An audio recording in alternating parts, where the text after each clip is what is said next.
सुशासन र नैतिकताको राजनीति गर्ने उद्घोषसहित निर्वाचन मार्फत उदाएको राष्ट्रिय स्वतन्त्र पार्टीको नेतृत्व शक्ति र सत्ताप्रति आसक्त, फैसलाको पूर्ण पाठ नआउँदै गृह मन्त्रालय फर्किन हतार। निर्वाचन आयोगले राष्ट्रपतिको निर्वाचन मिति तोक्न आलटाल गरिरहेको भन्दै कंग्रेस सशंकित, माघ 29 भित्र निर्वाचन गरिसक्नुपर्ने भनाई। संघीयतालाई लिएर आलोचना भइरहँदा जनसरोकारका विषयमा आम नागरिकले संघीय प्रणालीलाई अंगीकार गर्ने क्रम बढ्दै गएको अध्ययन प्रतिवेदनको निष्कर्ष। 5 वर्षको कार्यकाल हेरेर संघीयतालाई असफल भन्न नमिल्ने विज्ञहरूको भनाई। रुसद्वारा बेलायतमा क्षेप्यास्त्र प्रहारको चेतावनी, युक्रेनलाई सहयोग गरेकोमा असन्तुष्ट। र सर्बियन टेनिस खेलाडी जोकोभिच 10औं पटक अस्ट्रेलियन ओपनको उपाधि जित्न सफल। सबैभन्दा बढी ग्रान्ड स्ल्याम जित्ने नाडालको कीर्तिमानीसँग बराबरी। नमस्कार, कान्तिपुर डायरीका साथमा साथी रमेश र म अनिल। समाचार अब विस्तारमा। सुशासन र नैतिकताको राजनीति गर्ने उद्घोषसहित गत मङ्सिरको निर्वाचन मार्फत उदाएको राष्ट्रिय स्वतन्त्र पार्टीको नेतृत्व पनि शक्ति र सत्ताप्रति आसक्त देखिएको छ। नागरिकता विवादमा सर्वोच्च अदालतको फैसलासँगै सांसद, उप प्रधानमन्त्री तथा गृहमन्त्री, संसदीय दलको नेता र पार्टीको सभापति पद गुमाएका रवि लामिछानेले 2 दिनमै सबै पदमा फर्किन खोज्नु भएको छ। हिजो काठमाडौँ जिल्ला प्रशासन कार्यालयबाट नागरिकता लिए लगतै उहाँले लगातार पार्टीका 3वटा बैठक राख्नुभयो। उहाँले आइतबार नै पार्टीको साधारण सदस्यता लिनुभयो, केन्द्रीय सदस्यमा मनोनित भए र पार्टीको सभापतिमा छानिनुभयो। लगतै गृह मन्त्रालय माग्न बालुवाटार पुग्नुभयो, जबकि उहाँले एकैपटक 2 देशका राहदानी लिएको विषयमा प्रहरी अनुसन्धान सकिएको छैन। लामिछाने फैसलाको पूर्ण पाठ समेत प्रतीक्षा गर्न तयार हुनुहुन्न। नागरिकता लिए लगतै उहाँले राहदानी विभागमा पुगेर राहदानी फिर्ता गर्नुभएको छ, तर राज्यले गर्ने अनुसन्धान पूरा भएको छैन। उहाँ गृहमन्त्री भएपछि अनुसन्धान रोकिएको थियो। लामिछाने प्रधानमन्त्री पुष्पकमल दाहाललाई भेटेर पुनः जिम्मेवारी दिन माग गर्नुभएको हो। दाहालका प्रमुख राजनीतिक सल्लाहकार हरिबोल गजुरेले भन्नुभयो, उहाँले प्रधानमन्त्रीलाई भेटेर आफ्नो कुरा राख्नु भएको छ। प्रधानमन्त्रीले प्रश्नहरू बाँकी छन्, यसलाई कसरी हल गरेर जाने, सबैसँग सल्लाह गरौँ, के गर्नु पर्ला गरौँला भन्नुभयो। लामिछानेले सत्ता साझेदार दल एमाले मार्फत समेत उपप्रधान तथा गृहमन्त्री बन्न प्रधानमन्त्री समक्ष दबाव बढाउनु भएको छ। एमाले अध्यक्ष केपी शर्मा ओलीले आइतबारै प्रधानमन्त्री दाहाललाई भेटेर लामिछानेलाई पुरानै जिम्मेवारी दिन सुझाउनु भएको छ। दाहालले भने राहदानी छानबिन प्रक्रिया टुङ्गेपछि मात्रै पुनः जिम्मेवारीमा आउँदा राम्रो हुने बताउनु भएको छ।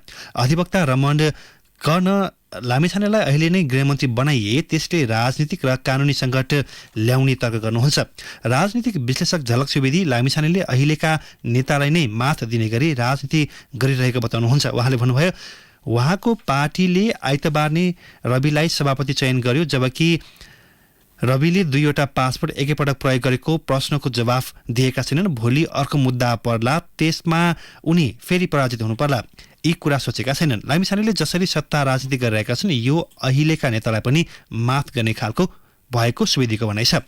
स्वतन्त्र पार्टीका एक केन्द्रीय सदस्यका अनुसार लामिछानेकै इच्छामा उहाँलाई केन्द्रीय समिति बैठकले सभापतिको जिम्मेवारी दिएको हो।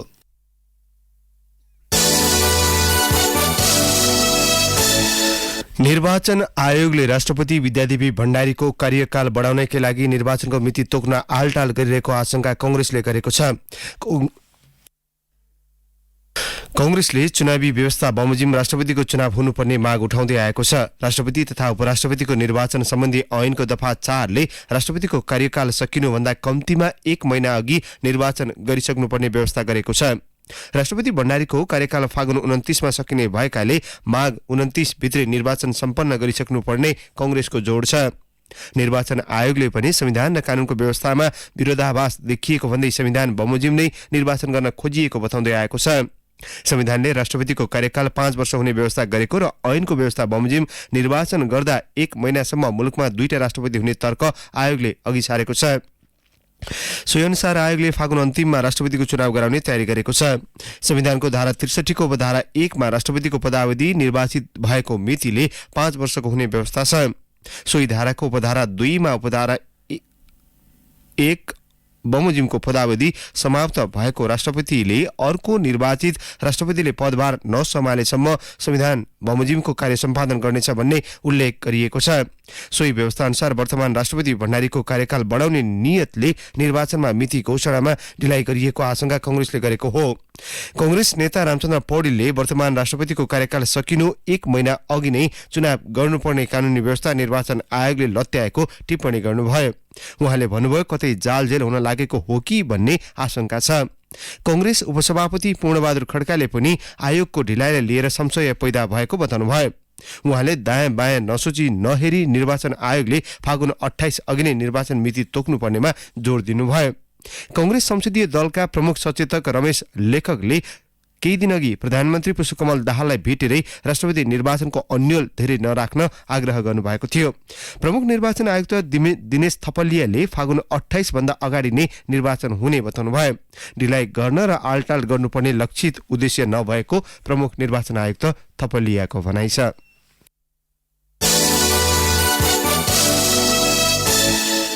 रवि लामिछानेले उपप्रधान तथा गृहमन्त्री बनेको 10औं दिन गत पुस 20 मा मुलुकभरका अवैध क्रसर उद्योग बन्द गराउने निर्णय गर्नुभयो। लगतै 77 जिल्लाका प्रमुख जिल्ला अधिकारीले अवैध रूपमा सञ्चालित क्रसर उद्योग बन्द गराए। तर उहाँ गृहमन्त्री रहेकै बेला ती क्रसर उद्योगलाई जस्ताको त्यस्तै चल्न दिने निर्णय भयो।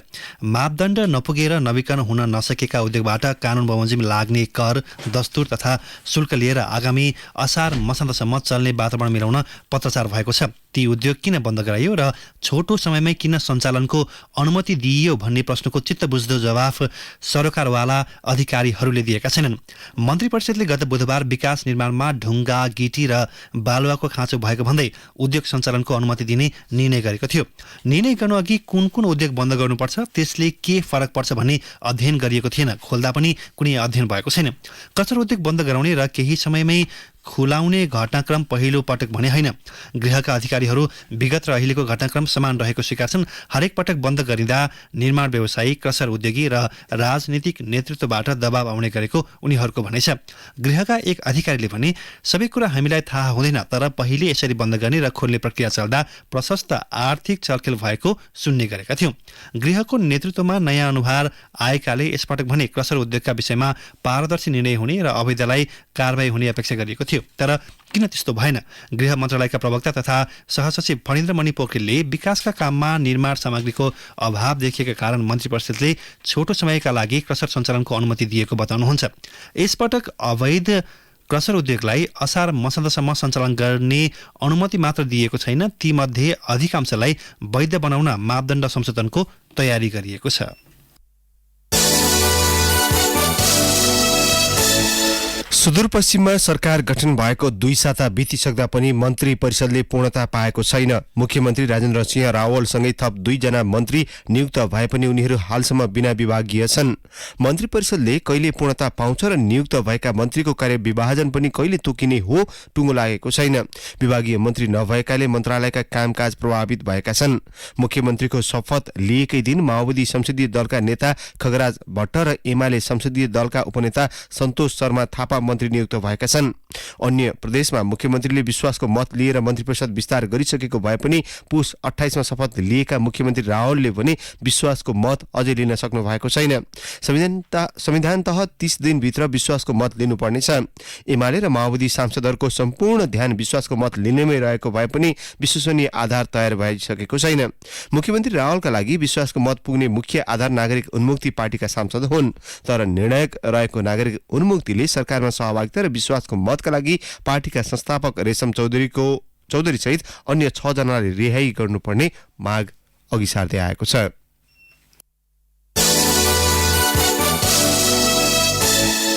एकता गरेर दलको नाम नेकपा समाजवादी राख्ने करिब निश्चित गरिसकेका पुष्पकमल दाहाल नेतृत्वको माओवादी केन्द्र र बाबुराम भट्टराई नेतृत्वको नेपाल समाजवादी पार्टीले चुनाव चिन्ह पनि नयाँ राख्ने तयारी गरेका छन्। शान्तिपूर्ण राजनीतिमा माओवादी नाम र हँसिया हतौडा चुनाव चिन्ह कमजोर बन्दै गएको निष्कर्षका साथ दुवै दल नयाँ नाम र चुनाव चिन्ह तय गर्ने निष्कर्षमा पुगेका हुन्। 2052 मा सशस्त्र द्वन्द्व सुरु गर्नुअघि नेकपा एकता केन्द्रलाई परिवर्तन गरेर पार्टीको नाम नेकपा माओवादी राखिएको थियो, जसले चिनिया कम्युनिस्ट पार्टीको संस्थापक अध्यक्ष माओ सेतुङबाट प्रभावित भएर पार्टीले गाउँदेखि शहर घेर्दै जनवादी क्रान्ति पूरा गर्ने नीति लिएको थियो। 2075 सालमा एमालेसँग एकता गरेपछि भने पार्टीको नाममा माओवादी हट्यो, तर 2077 फागुन 27मा सर्वोच्च अदालतको फैसलाले माओवादी केन्द्र बिउत्याइदियो। माओवादीका एक नेताले भने सशस्त्र युद्ध र त्यसको रापताप रहेका बेला माओवादी नाम प्रभावकारी भए पनि पछिल्लो समय कमजोर बन्दै गएको शीर्ष नेताहरूको निष्कर्ष रहेकाले नयाँ नाम तय गर्न लागि छ। दाहाल र भट्टराईले गएको आम निर्वाचनमै सहकार्य थालेका हुन्। नेपाल समाजवादी पार्टीका नेता माओवादीको चुनाव चिन्हबाट प्रदेश र प्रतिनिधि सभाको निर्वाचनमा प्रतिस्पर्धा गरेका थिए। चुनावी सहकार्यबाट अझै अघि बढेर माओवादी केन्द्र र समाजवादी पार्टी बीच एकता हुन लागेको हो। नेताहरूका अनुसार माओवादीको आगामी साता हुने केन्द्रीय समिति बैठकपछि पार्टी एकता गर्ने तयारी छ। कान्तिपुर डायरीमा अब ब्रेकको पालो। कान्तिपुर डायरीमा अब बाँकी प्रसङ्ग। सुरुमा कान्तिपुर सविस्तार। कान्तिपुर सविस्तार। मुलुकमा संघीय प्रणाली कार्यान्वयनलाई लिएर पक्ष विपक्षमा मत प्रकट भइरहेका छन्। संघीयता प्रभावकारी नभएको तथा खर्चिलो भएको भन्दै आलोचना बढिरहेका बेला हालै सार्वजनिक भएको एक प्रतिवेदनले प्रत्यक्ष जनसरकारका विषयमा नागरिकले संघीय प्रणालीलाई अंगीकार गर्ने क्रम बढ्न थालेको देखिएको छ। यस्तै राज्य प्रणालीबारे आम मानिसको बुझाइ र चेतना समेत वृद्धि भएका छन्। सोही आधारमा विज्ञहरूले 5 वर्षको कार्यकाललाई हेरेर संघीयता असफल भइसकेको निष्कर्षमा पुग्न नहुने बताएका छन्।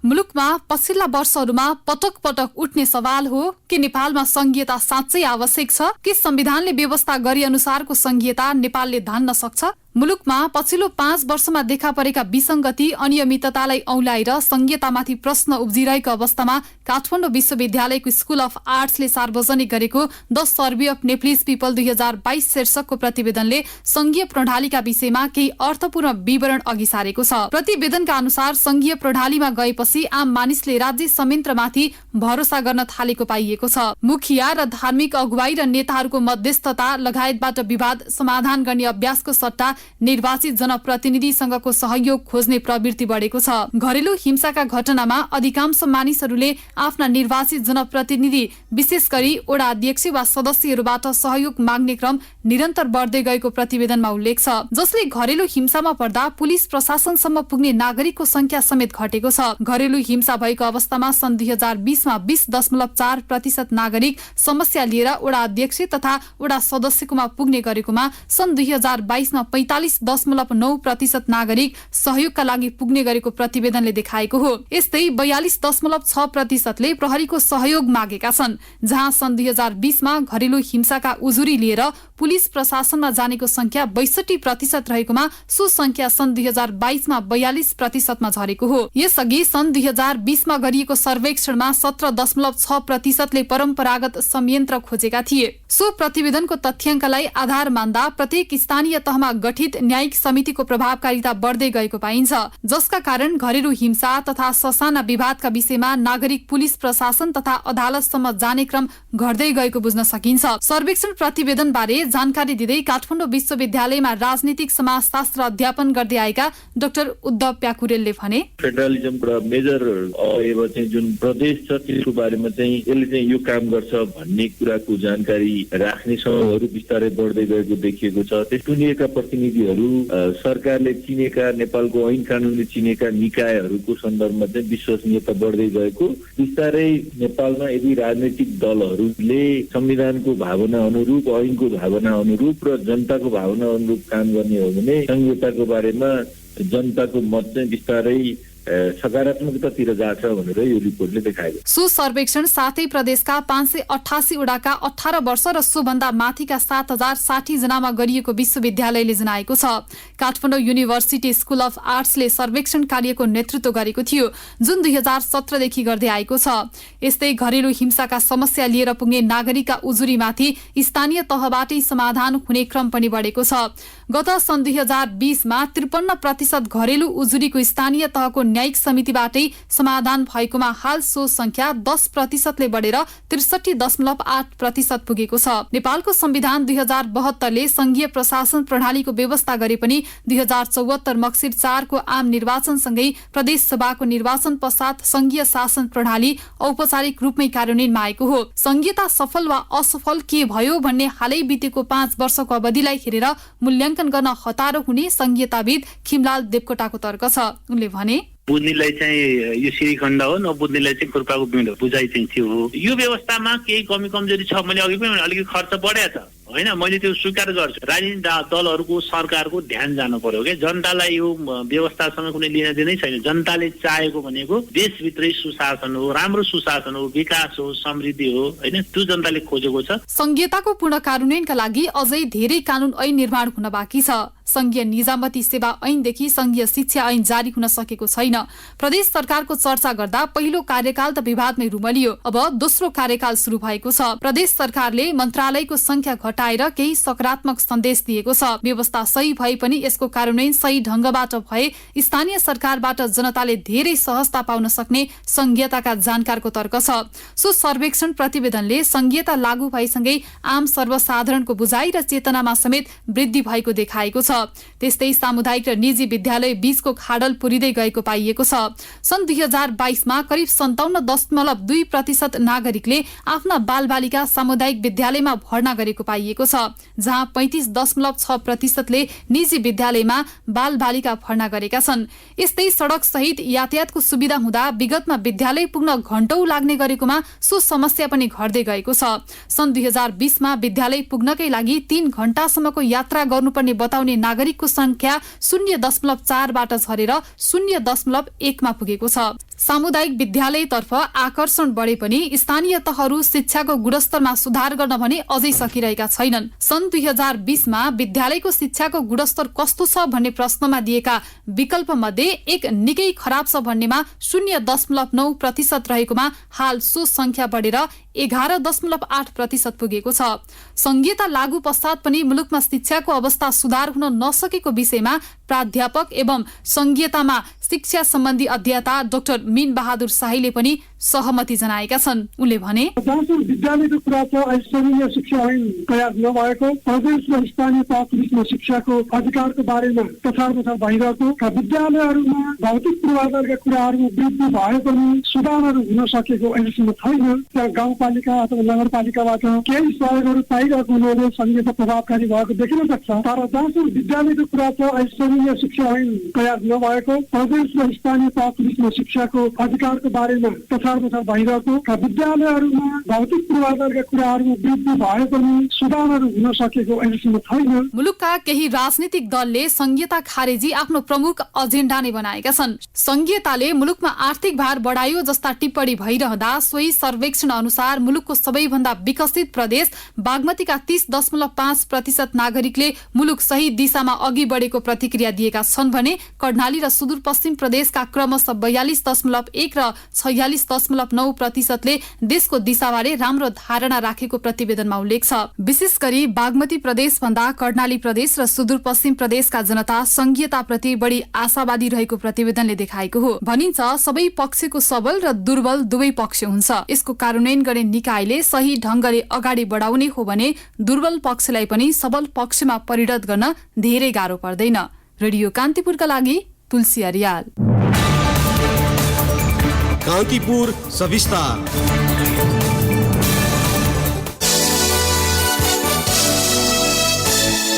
सरकारले उचित व्यवस्थापन गर्न नसक्दा डडेलधुराको संघीय अस्पताल नाम मात्रको भएको छ। संरचनाका दृष्टिले प्रदेशकै सबैभन्दा ठूलो यो अस्पतालले अहिले बिरामीलाई प्रादेशिक अस्पतालमा रेफर गर्छ।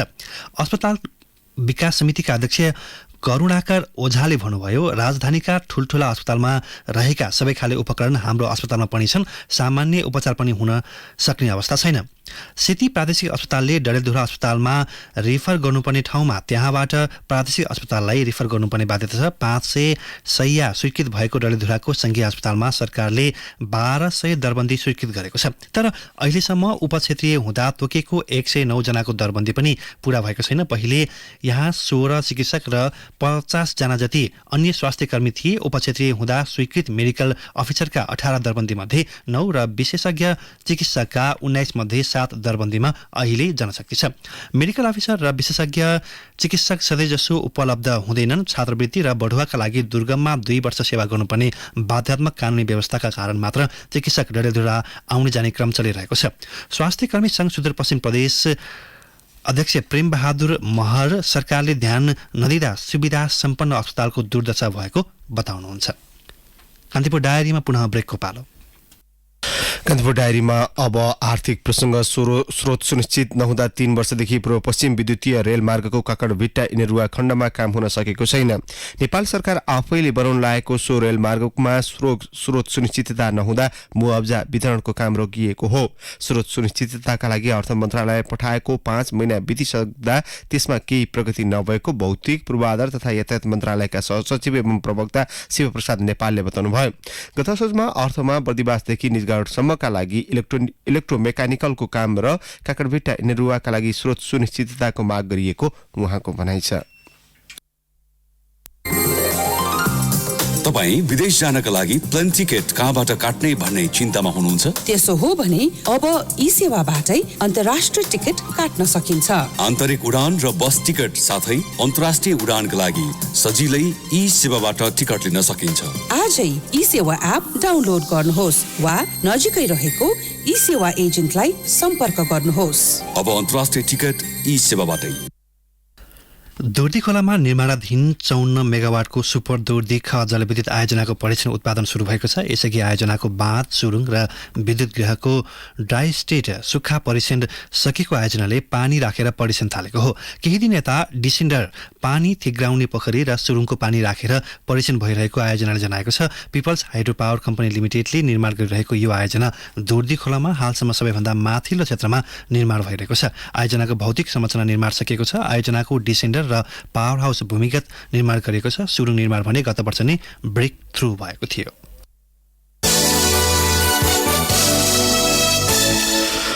अब अन्तर्राष्ट्रिय प्रसङ्ग। बेलायतमा क्षेप्यास्त्र प्रहार गर्ने रुसले चेतावनी दिएको विषय खुलासा भएको छ। बेलायतका पूर्व प्रधानमन्त्री बोरिस जोन्सन सरकारमा रहँदा क्षेप्यास्त्र आक्रमणको रुसले धम्की दिएको उहाँको भनाइ छ। रुसी राष्ट्रपति भ्लादिमिर पुटिनले असाधारण टेलिफोन कल मार्फत क्षेप्यास्त्र आक्रमणको धम्की दिएको उहाँको भनाइलाई उद्धृत गर्दै बीबीसीले जनाएको छ। जोन्सन बेलायतको प्रधानमन्त्री पदमा रहँदा गत वर्षको फेब्रुअरीमा टेलिफोन संवादका क्रममा युक्रेन युद्ध घातक हुने टिप्पणीपछि रुसले क्षेप्यास्त्र आक्रमणको चेतावनी दिएको थियो।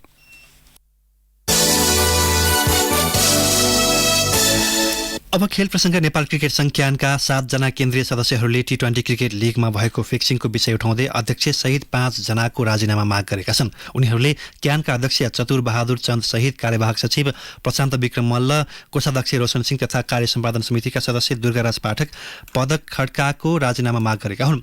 गत महिना सम्पन्न नेपाल T20 लिगमा देखिएको पछिल्लो विवाद कार्य सम्पादन समितिको कमजोरी भएको भन्दै केन्द्रीय सदस्यहरूले आरोप लगाएका छन्। भारतीय कम्पनी 73 स्पोर्ट्स कम्पनीसँग 8 वर्षका लागि गरिएको सम्झौताका विषयमा आफूहरूले पहिले नै पटक पटक खबरदारी गरे पनि क्यान नेतृत्वबाट कुनै सुनवाई नभएको उनीहरूको भनाइ छ। त्यस्तै प्रतियोगिता सञ्चालनको जिम्मेवारी पाएका भारतीय कम्पनीका जतिन अहलुवालिया, अशोक मल्होत्रा र भानुभक्त सिग्देललाई समेत कारबाही गर्नुपर्ने माग उनीहरूले अघि सारेका छन्। नेपाल प्रहरीको केन्द्रीय अनुसन्धान ब्युरो CIB ले लिगमा स्पष्ट र म्याच फिक्सिङ भएको निष्कर्ष निकाल्दै 2 क्रिकेटर महबुब आलम र आदिल अन्सारीलाई पक्राउ गरी अनुसन्धान सुरु गरिसकेको छ।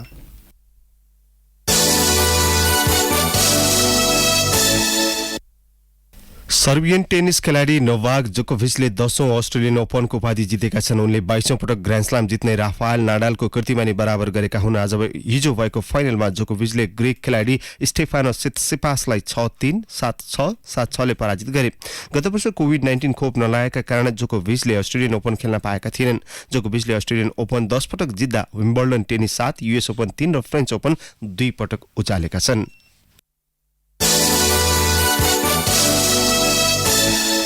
अब मौसम सम्बन्धी जानकारी। सुदूरपश्चिम र कर्णाली प्रदेशमा आंशिक बदली रहे अन्य स्थानमा मौसम सामान्यतया सफा रहने जल तथा मौसम विज्ञान विभागले जनाएको छ। साथै उच्च पहाडी तथा हिमाली क्षेत्रका केही स्थानमा हल्का हिमपातको सम्भावना छ। काठमाडौँ उपत्यकाको न्यूनतम तापक्रम 5 डिग्री सेल्सियस मापन गरिएको छ। अधिकतम तापक्रम 20 डिग्री सेल्सियस पुग्नेछ। सूर्योदय बिहान 6:52 भयो। सूर्यास्त साँझ 5:43 हुनेछ। हवस्, प्रसङ्गसहित कान्तिपुर डायरीको यो बुलेटिन अहिलेलाई यहीँ सकिन्छ। साथी रमेश र म अनिल बिदा माग्छौँ। नमस्कार।